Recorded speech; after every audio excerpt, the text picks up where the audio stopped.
is here? Who is here? Hello, everyone. Hello, hello. Hi, the original. Thank you for joining. Thank you for joining. Who is here with me today for this beautiful topic? This beautiful topic. Who is with me today?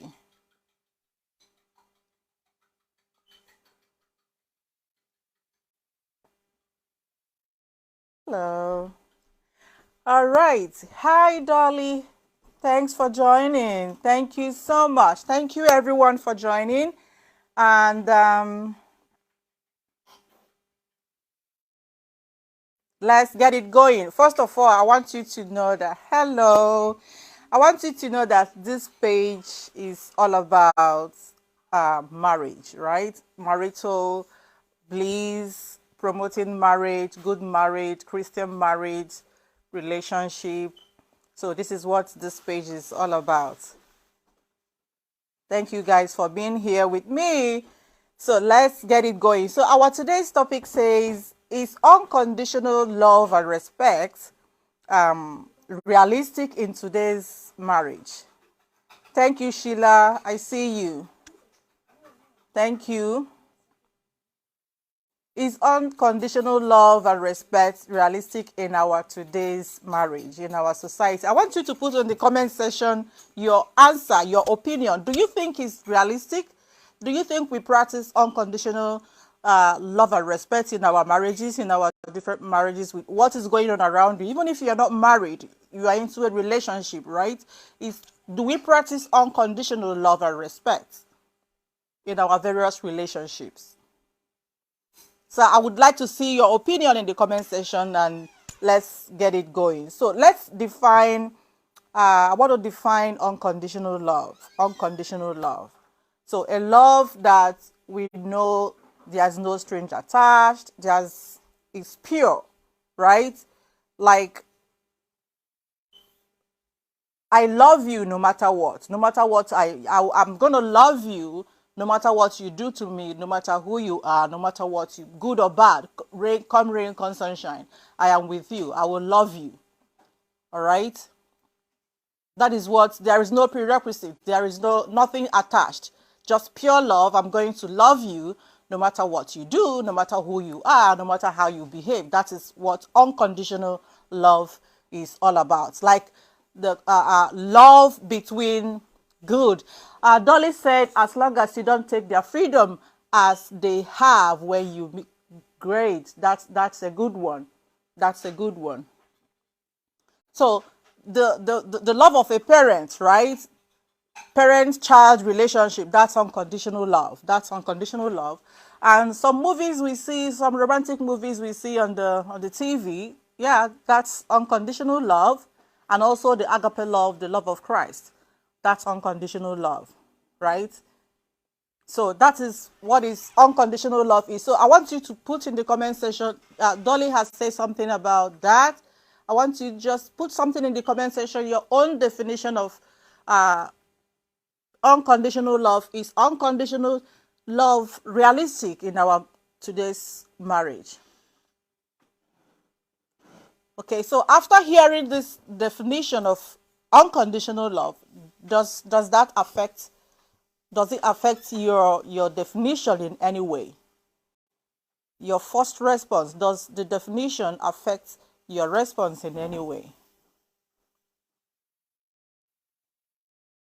So is it unconditional love? Is it a myth or is it real? Is it a myth or is it real?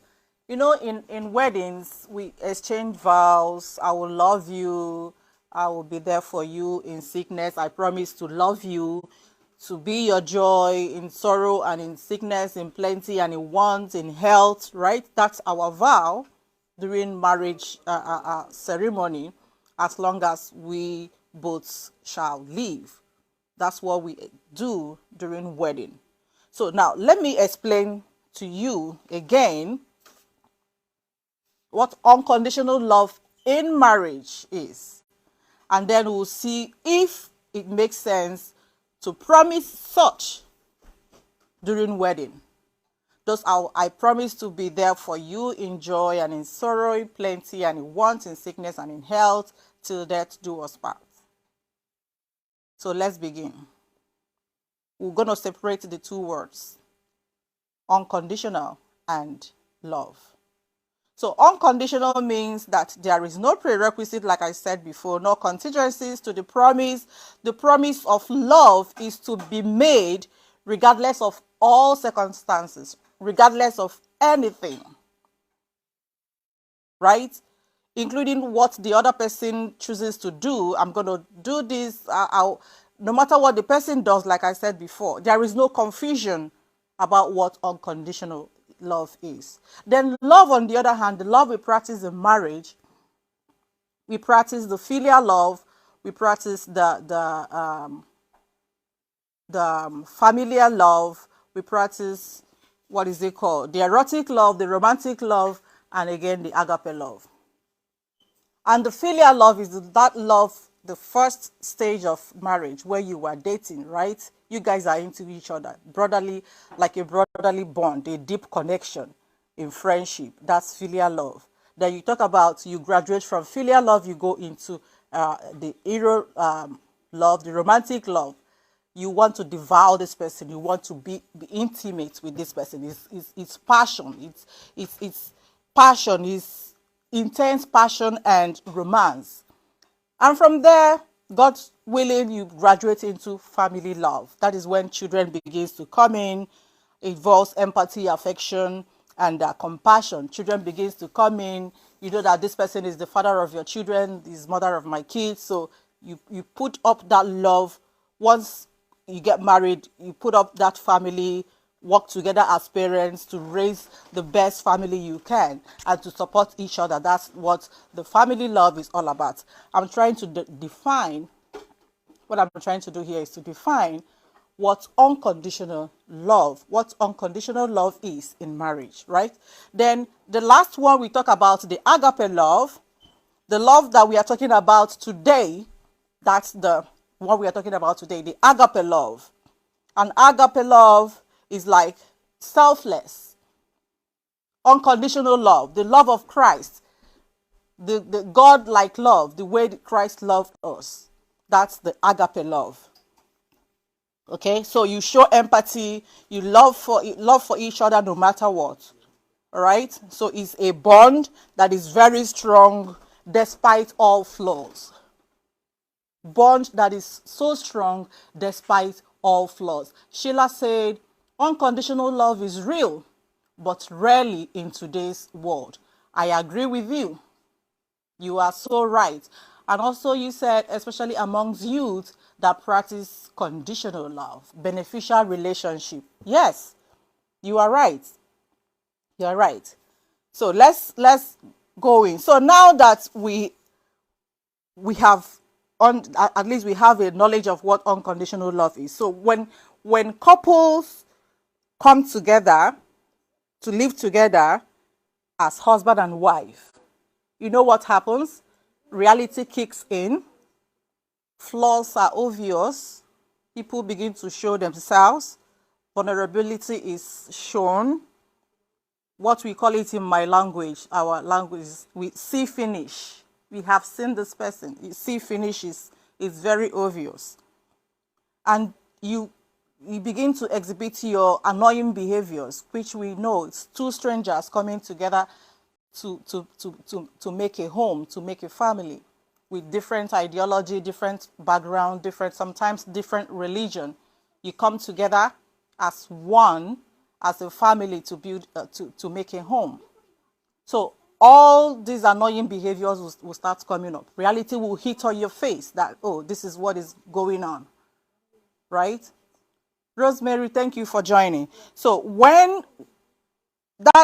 this happens, when all those annoying behaviors, vulnerability, like I said, you begin to show yourself, you begin to show that your differences, it takes a toll on couple. It takes a toll, right? So people will begin to take each other for granted, right? So in marriage, in our today's marriage, or in marriage in general, unconditional love suggests you have to put up with me. You have to put up with me no matter what I do. Even if I slap you, even if I do anything to you, you have to stick with me. And I tell you honestly, this is going to, or this creates a very potential breeding ground for emotional abuse. You will stick with me no matter what I do, no matter who I am, is a ground for emotional abuse, because there is no perimeter to accepting for accepting like behaviors. So let's give examples, right? So let's assume a wife that is having an affair, because we believe in marriage. Like I said before, this page is all about positivity, marriage, right? So let's assume a wife that is having an affair. A question I want to ask: should the husband continue to provide the same support? A wife that is having an affair in your marriage, should the husband continue to provide the same support? Some people who believe in unconditional love will tell you that yes, they should continue. Even if when your wife is cheating or your wife cheated, you should continue, you should be there, you should show that unconditional love. I wonder how easy that is going to be. Or let's assume another example.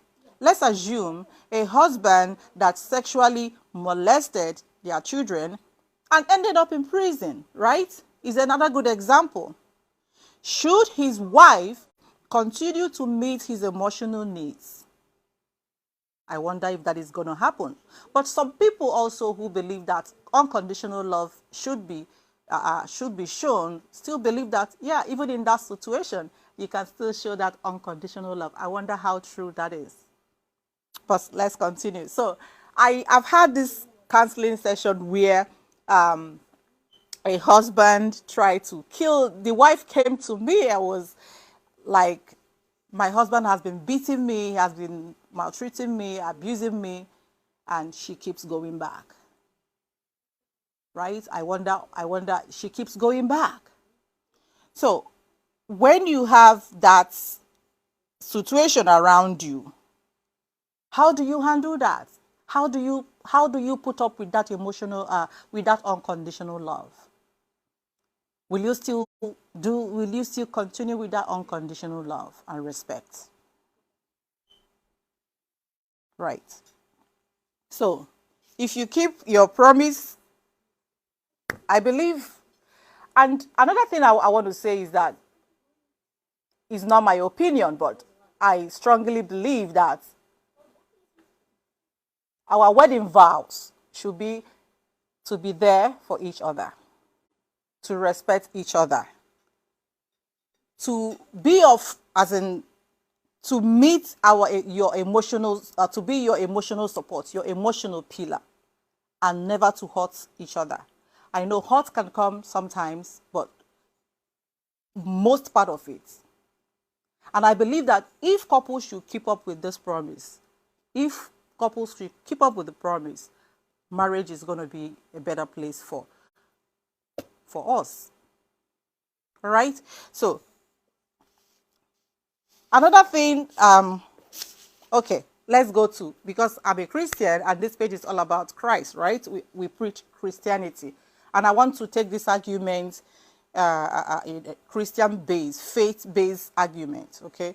So the argument goes like this, that we should love our spouse, like I said, unconditionally, because that is what we are commanded to do. That is because Jesus Christ told us to love unconditionally, right? And even if it's not safe or if it's not practical, like we mentioned before, we should uphold unconditional love because we want to obey God, right? But there is nowhere, I haven't seen in the Bible, I've read my Bible, I haven't seen where unconditional love was said, or the Bible said we should practice unconditional love. I haven't seen that in the Bible. Then I know that there's a part of the Bible that says, John chapter 3, verse 16, it says, "For God so loved the world." I know that is what some people will put up. "For God so loved the world that he gave his only son, that whoever believes in him shall not die, but have eternal life." John 13, 16. And like our pastors, the church, the priests, people who believe and encourage unconditional love will hold on to this part to tell you that this is what Christ wants us to do, to love unconditionally, because that is the love of Christ, right? And he wishes us best in life. So this verse goes on to explain that we must listen. For God so loved the world that he gave his only begotten son, that whosoever believe in him shall not die. He did not just come to die. Yes, he came down to die, but we must do something in return. We must do something in return. And what do we have to do in return? Believe. Believe. So if unconditional love is realistic, yes, I have to be this for you, but you must also do something to attain that, to get that. For God so loved the world, he gave his only son, that whosoever believe in him shall not die. Right? So you have to believe in Christ to partake in this unconditional love. That is what I want you to pick out, to pick from this. Okay? So even our salvation, like we know that it comes with condition. Salvation comes with condition. You can't just be a Christian and just be a Christian to be saved. No, you have to love Christ. You have to confess that Jesus Christ is Lord and believe in your heart that God raised him from the dead. That is when salvation comes to you. That is when salvation comes to you.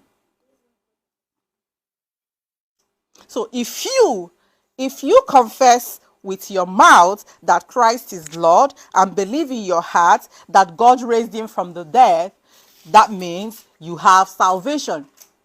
So it does not come without condition. It comes with something.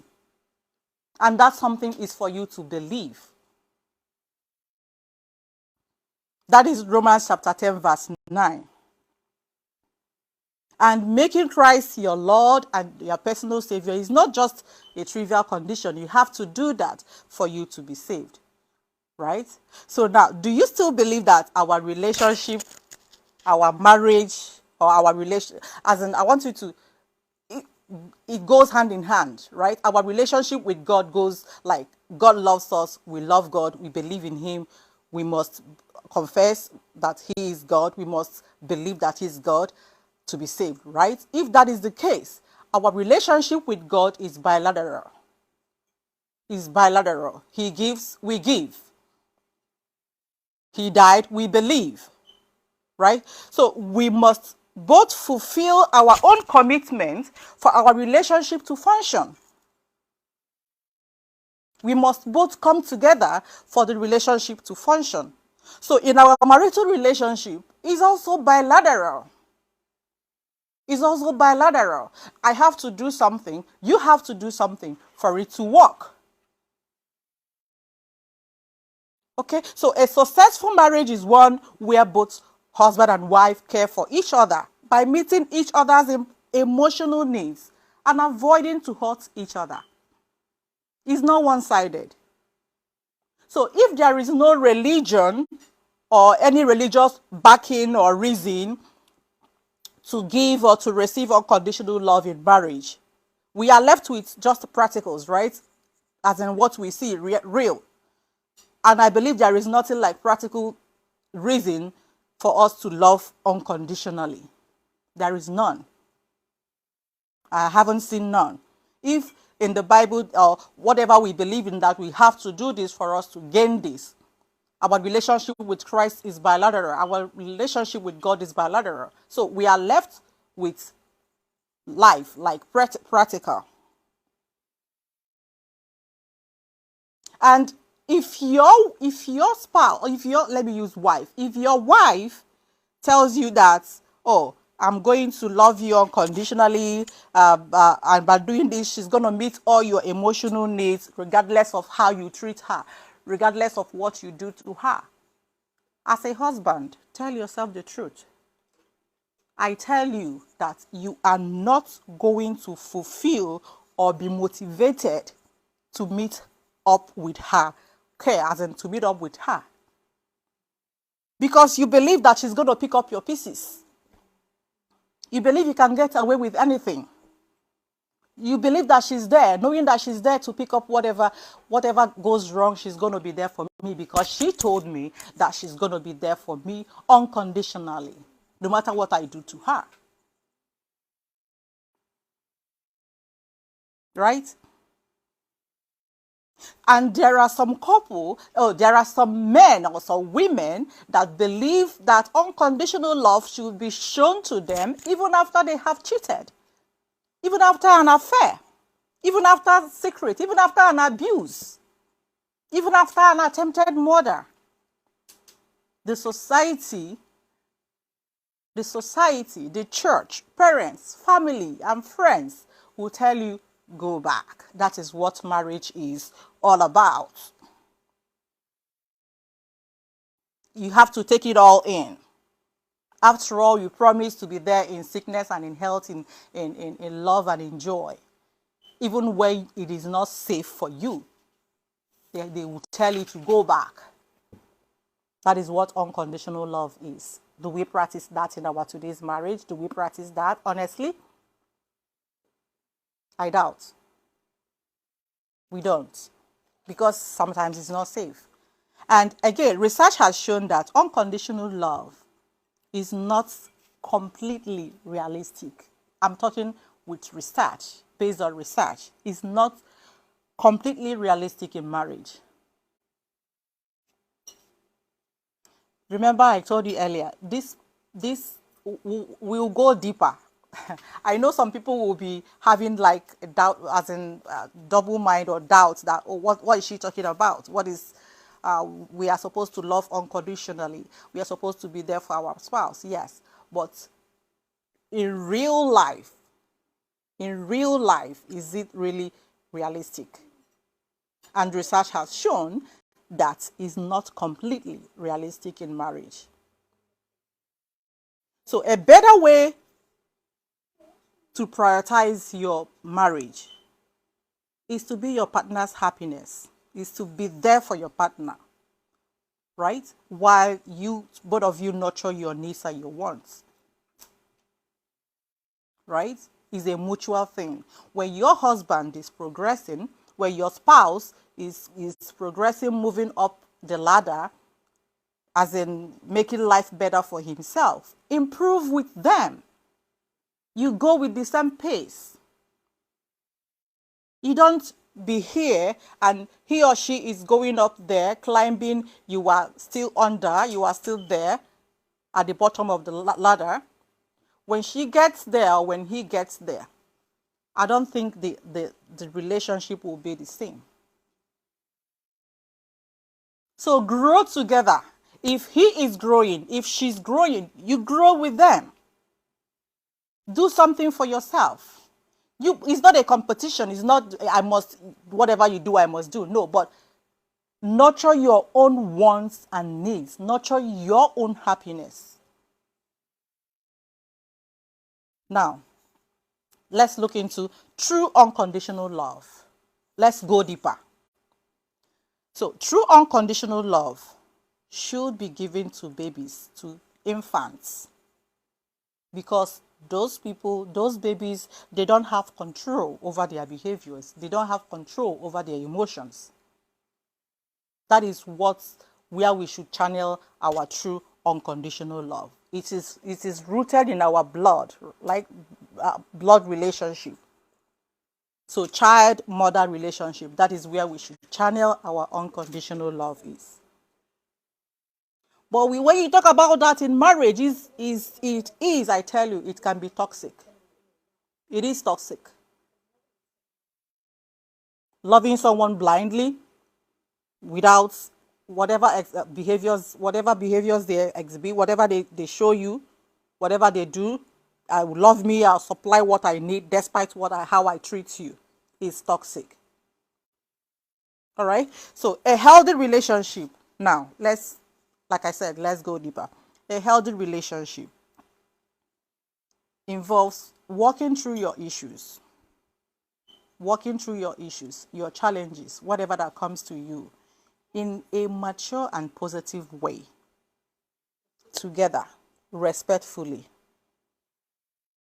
while you negotiate your ways out, how to manage your challenges, how to build yourselves. Because there is nothing like self in marriage. As in, self in marriage is very important. That's what I mean. It's very important. If you don't take care of yourself, if you don't take care of your emotions, if you don't take care of your happiness, your own personal happiness, that marriage, I tell you 100%, that marriage is going to suffer. Because depending on your spouse to make you happy is a no-no. They can make you happy sometimes, but I tell you that half of the time, people are unhappily married. Yes, people are unhappily married, but that doesn't mean that there is no happiness. All right? So love does not need to be self-sacrificing. That's what I'm talking about. It doesn't need self-sacrificing to be worthy. It does not need that. It is rewarding. It is generous. It's a two-way thing. You give, you receive. You bring in, I bring in. It's not 50-50 like people said. It's not 50-50. It's 100-100. And you don't negate yourself to the background. No. Okay? So how can we achieve this healthy type of unconditional love? How do we achieve healthy unconditional love? Because you can't just talk about unconditional love, unconditional. No. There are healthy ways to promote unconditional love. Mutual respect, mutual trust. Like I said in my old video, I talked about love language, knowing each other's love language. Agreeing to disagree. We must quarrel. Quarrel will come. The challenges will come. Arguments will come. But at the end of the day, both of us we are intentional about it. We are working together. Not one person working, the other person is destroying. No, it's not going to work. Encouraging individuals' goals and interests. Having friendship outside your relationship. Very important too. Having friendship outside your relationship. Go out with friends. Meet with friends, discuss with friends, have like external life aside your family life. It strengthens you. Making each other, while you are doing that, you make each other your priority. You prioritize your spouse, you prioritize your husband, you prioritize your wife. Honoring each other's needs and wishes. Taking full responsibility of how you show up in your relationship. You take responsibility. Be accountable for whatever you are doing. Understanding each other's personality and difference. Knowing that your partner is a separate being on its own. From different upbringing and desires and whatever perspective. And I believe that when you do that, it's going to help you avoid feelings of resentment and unnecessary drama in your home. Right. So, like I said, practicing acceptance, respect, kindness, forgiveness, another key healthy type of unconditional love. Forgiveness. When he does you wrong, he asks for forgiveness. He feels remorse for what he did. What do? You don't hold on to grudge. You forgive. That is what marriage is all about. Because we annoy each other. We're going to annoy each other every day. But forgiveness is key. And when you forgive, sometimes it's not always easy to forget. right? When something like that comes up in the future, we tend to go back to it and hold on to that. But I believe we grow in marriage. Like I said, marriage is a learning ground that as we are learning, we are growing. As we are growing, we are learning, we are adjusting. Okay, so forgiveness is key. So when he asks or when she asks for forgiveness for what she did wrong, come together, forgive, move on, and never bring it up.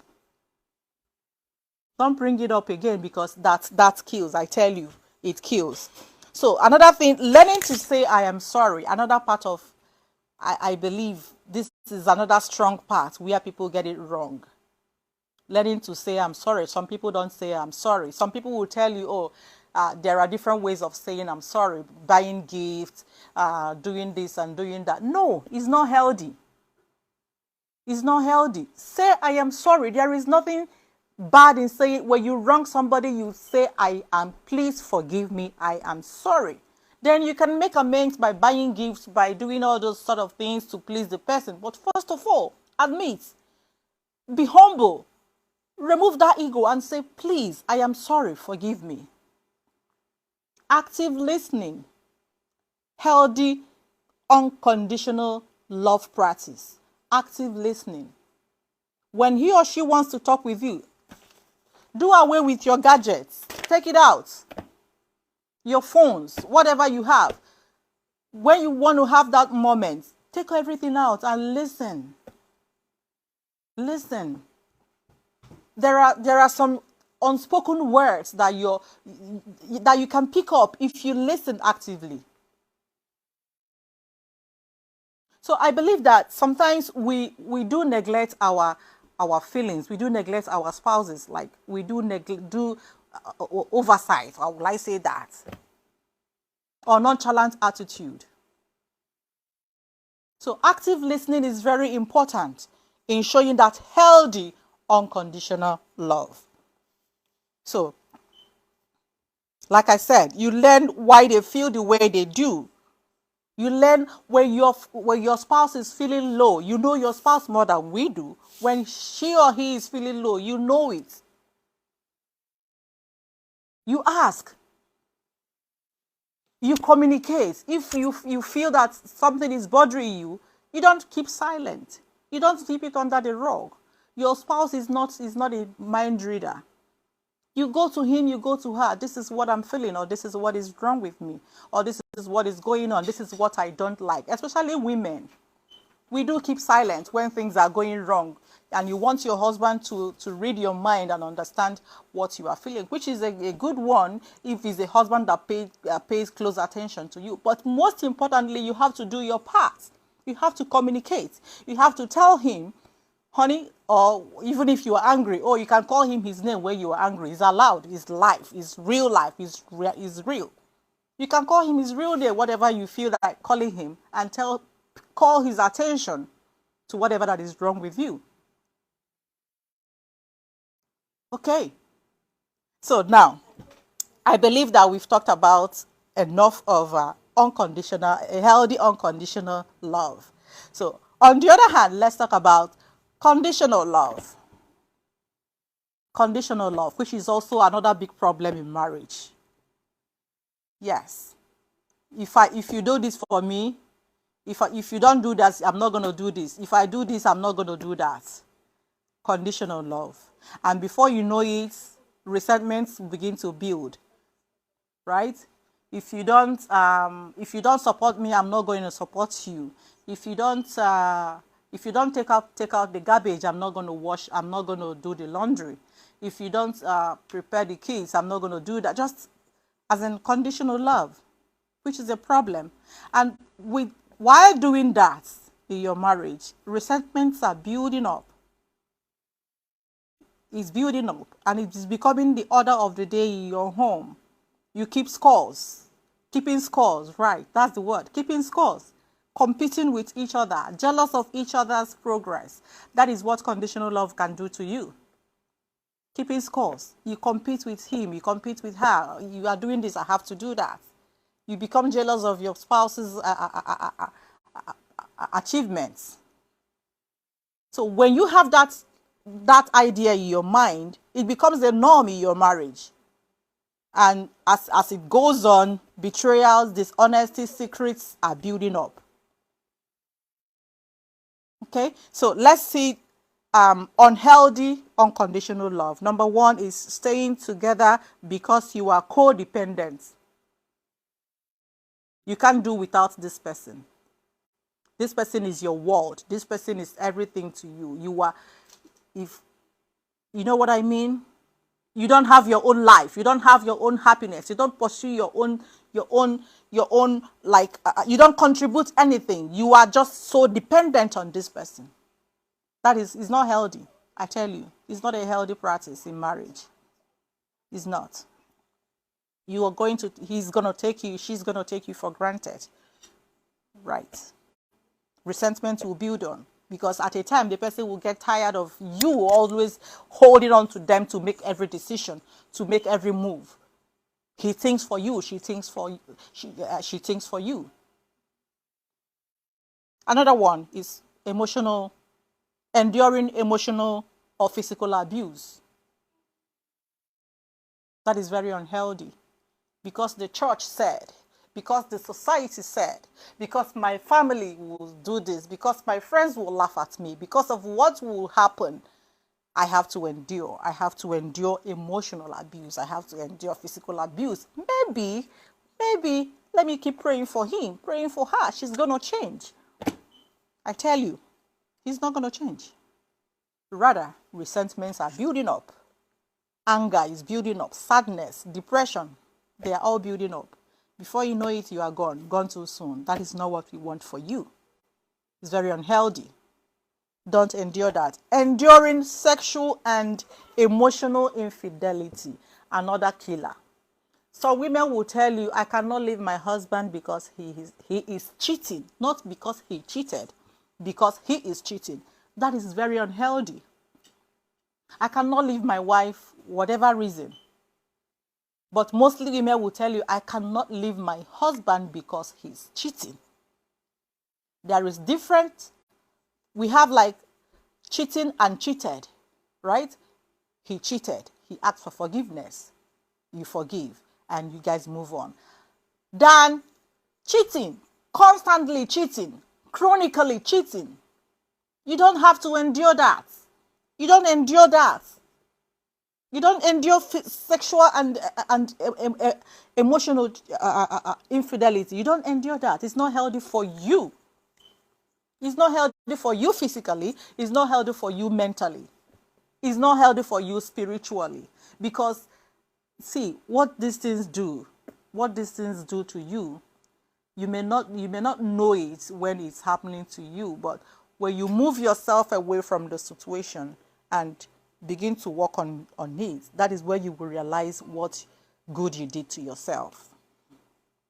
That is where you will realize how big it was. Okay? And again, enduring financial infidelity. That's another big one. Financial infidelity. We women, we do that a lot. Some of us are earning more than our husband. You conceal it. You conceal. You keep it a secret how much you are earning, so that he doesn't know. He doesn't know you. He will not. He's not going to know your capacity. Men do that also. They don't tell their wives what they are earning or what the income they have, thereby making some financial decisions outside your marriage that is going to hurt your marriage if your partner finds out. That's evil. That's not good. It's not healthy. Like I said, the last one, forfeiting your own needs for the sake of your partner is not healthy. It's not healthy. You can still love someone. You can keep your boundaries and still love him and still love her. You can build your boundaries and still love him and still love her. Okay? So, do not forfeit, do not let go of yourself entirely. You are the strength of You are the strength of the relationship. You are the strength of the relationship. He is the, both of you are, put up your strengths together and you will see wonders happening. So how do you nurture? How do you nurture this healthy, unconditional love? How do you nurture that? How do you make it an everyday thing in your home? So remember, happy couple we see all around us on social media. All those happy couple that we see does not mean that they don't have issues, right? Sometimes all the above issues that I mentioned, they come up in healthy relationships. Hurtful words are being said during an argument. You can call your husband, your wife, anything during an argument, right? It happens. But what is the difference? What makes it harmful is sweeping it under the rug and constant cheating, repetition, going in circles, and accepting those evil, what I mentioned before.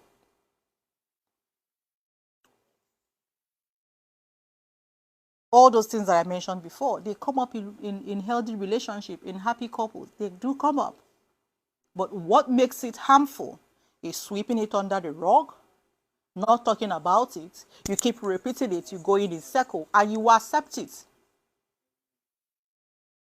So that remember that this marriage issue is a life situation, as a lifelong relationship. I'm going to be with you for the rest of my life.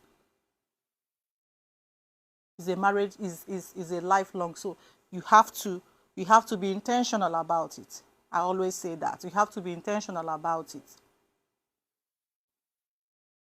Both of you have to be intentional about it. It's not only one person. And like I said, in real life, forces that will test your love will come up. Challenges that will test your love is inevitable. It is a must. Children will come. Different ideologies of training the kids will come up. Your husband will want it this way. The wife will want it the other way. It's a challenge. You haven't been a parent before, right? It's a challenge. So both of you will always be at loggerhead on how to go about with your kids. What are we going to do for the kids? The husband sometimes might be hostile. The wife would like to be flexible to do this for the kids and do that for the kids. The husband might think that you are wasting money, you are doing this, you are doing that. Those things will test your love, will test your marriage. Family members will test your marriage, will test your loyalty.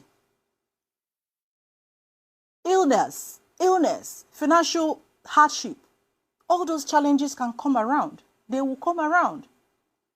They are there to test you. So it's not, I will tell you that it's not like, those things will come. That is real life. But what do you do as couple? What do? You work together. You work together. You nurture the love. You figure out your way of dealing with your challenges. Some people will have issues. Like, I don't want to take, some people will have challenges coming up. How do you work on that? I've had a couple that said, we don't leave the room. Even if we fight, we quarrel, we curse each other out, we call names. At the end of the day, you can't leave that room without settling. We are not going to leave that room without settling.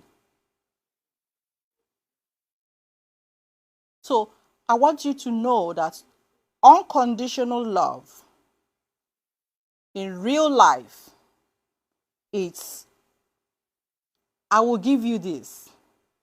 We will do this, but we have to do this. We will do it together. It has to be mutual, like the love of Christ. God has done his part to love us, right? To come and die for us. What do we need to do to attain that salvation? Is to believe and confess that he is God.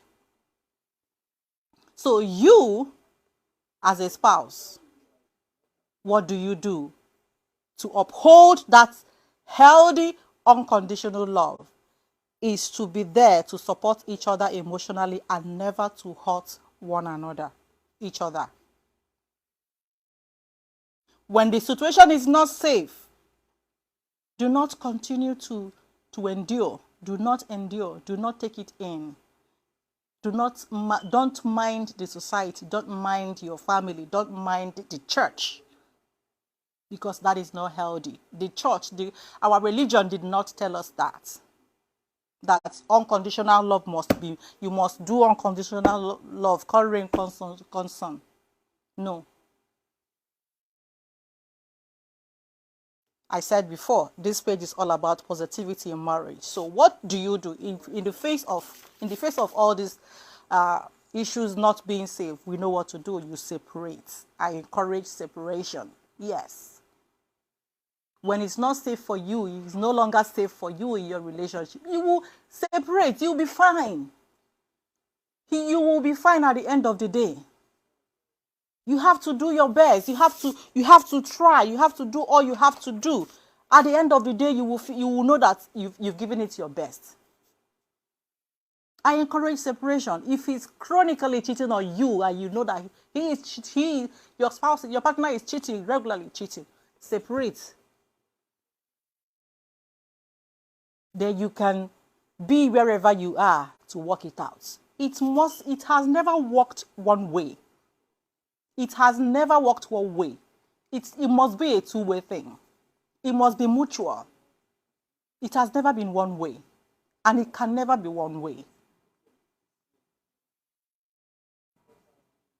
So it has to be mutual from the beginning. It has to be mutual from the beginning. So when that challenges come, when they come, yes, one person can help. One person can hold on for the other person to come up. One person can hold the relationship until the other person bounce back. So 100%, give your 100%, is a mutual love and respect. You can't love without respect. You cannot respect without love. They go hand in hand. Respect is what a man needs. Love is what a woman needs. I give you this illustration. After eating, I take out my husband's dishes, right? The plates that he ate with. I take it out to the kitchen, give you water to drink. He sees that as a respect. He sees that as a respect. But when he does that to me, when he does that for me, I see it as love. It's love. So we need different things. The man needs respect. The woman needs love. So they go hand in hand. It's a mutual thing. All right? So I think we have given it, we have done something today. My job as a marriage counselor is to encourage you, husband and wife, to meet each other's needs, to help each other, to support each other, to respect and to love each other, and stop hurting each other. Even when the hurt comes, even when I do something wrong, ask for forgiveness, say sorry, listen, and forgive and move on.